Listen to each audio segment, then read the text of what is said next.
साल है, इसे मैंने कैलकुलेटर यूज करना सिखाया, लेकिन सचिन कैलकुलेटर के सभी नंबर की पहचान नहीं कर पा रहा था।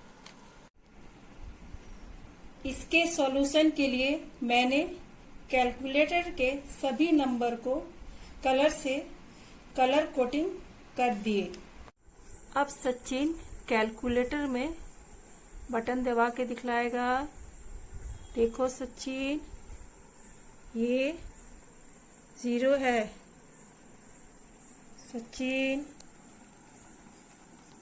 दिखाओ, 0 बटन दबा के दिखलाओ, कहाँ है, दिखलाओ 0।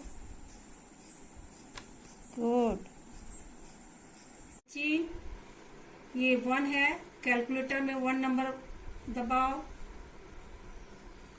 गुड। सचिन, ये 3 नंबर है, कैलकुलेटर में 3 नंबर दबाओ।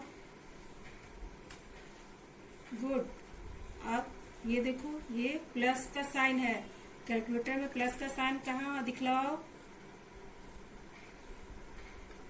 गुड। इस तरह कलर कोडिंग करने से सचिन अब कैलकुलेटर के सभी नंबर को आसानी से पहचान पा रहा है। Break Free Solutions brought to you by EI Labs and Project Discovery.